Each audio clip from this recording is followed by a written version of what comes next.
Ladies and gentlemen, mic check 1 2. I just recorded a whole one and didn't have my mic on. So boom, just went on a nice little rant. So now I'm gonna do it again, just straight off the dome.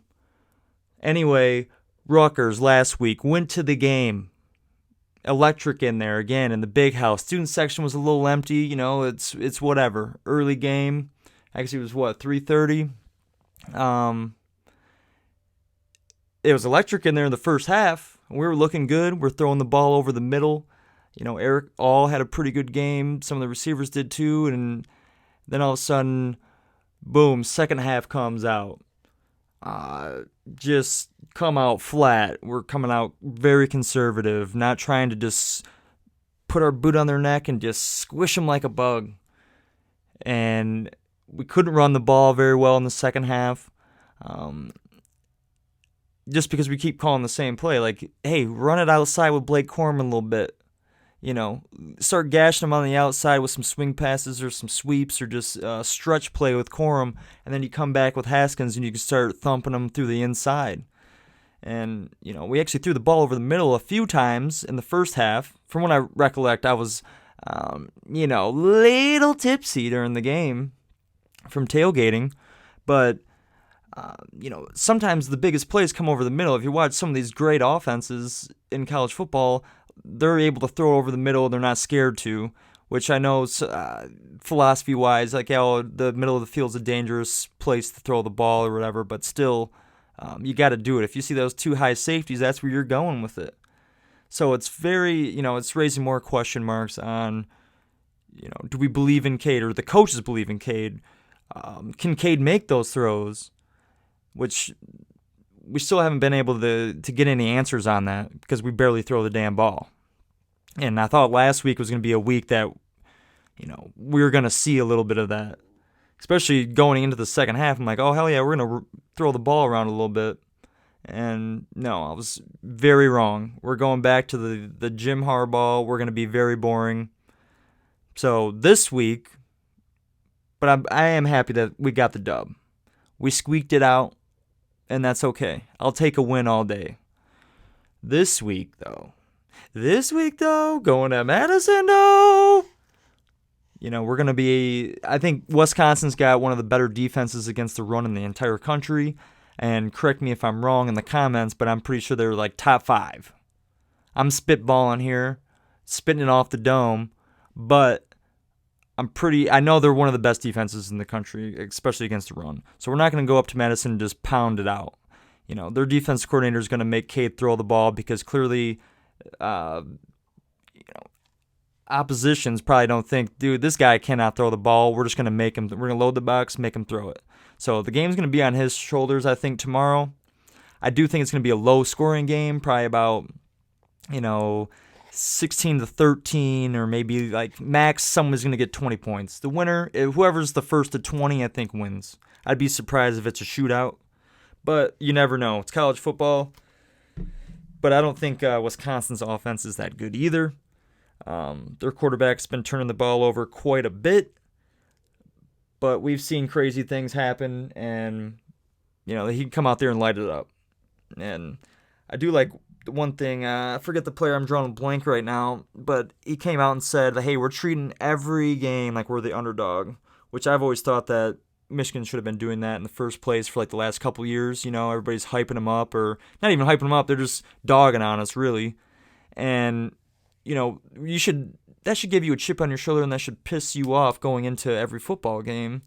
And I think we're seeing it now, especially with the defense. They're a little more chippy.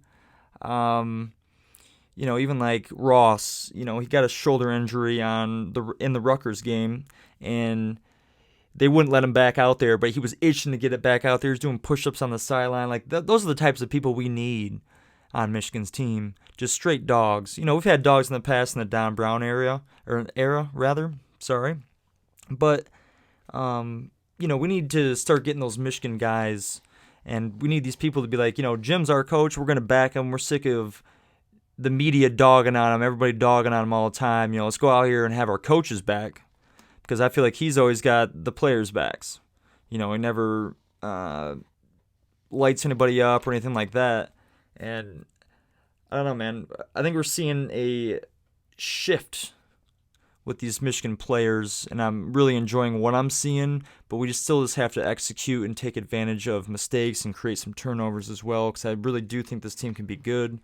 I'm not saying like national championship good, but at least respectable, and hopefully we can save Jimbo's job because that's my boy, you know.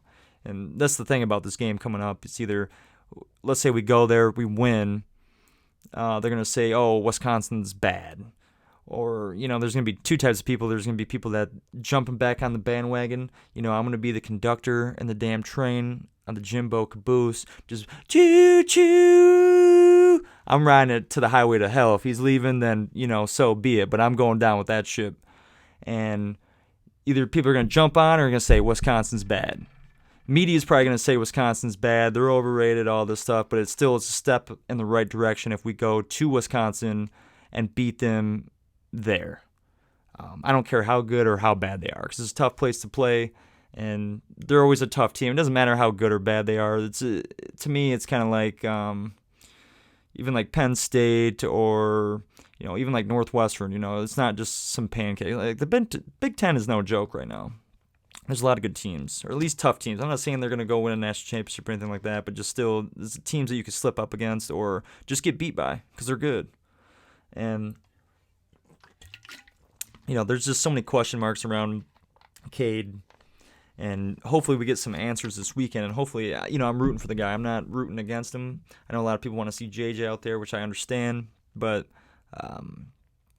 we're going to see, and since I think this is Jim's last hurrah, if he doesn't have a good season and things start to go south on Saturday against Wisconsin, we might see JJ, because they're gonna make Cade throw the ball, and I hope he does great, and I hope people are catching the ball. I hope everybody's executing. I hope the defense comes out there fired up. I hope everybody comes out there fired up. But it's the first away game. It's gonna be Cade's first away game with a crowd. So we're going to see. It's going to be interesting. It's exciting. And I hope we get the dub. And, hopefully they get the dub. And I also, actually last weekend I went and seen the Ravens and the Lions play. And I hate going to Ford Field, but I love the Ravens. And I wanted to see Lamar Jackson play in person, and it was awesome. And then, of course, Jay Tuck, the GOAT, kicks that 66-yard field goal, doinks it off the field goal, and goes in right off the crossbar. Truly amazing, and it was awesome because actually the last time I went there, the only other time I went to Ford Field was against the Ravens in 2013, and I think he hit like a 61 or 62-yard field goal to win it. And I don't know, it was pretty crazy. But anyway, sorry to go on a little rant about my personal life, but here we are. Michigan tomorrow, noon, at Wisconsin. Let's dominate. Let's get it. Let's get the dub. And let's keep this train rolling. 4-0. Sparty's 4-0. Let's get them undefeated when we're having that murder mitten shootout. Whenever that is. Halloween weekend or something like that. I'm bad with dates. I'm sorry. So, go Blue. I'll see you guys next week. I'll be on top of it probably earlier next week for, the Wisconsin game to look forward to the game ahead. So, bye.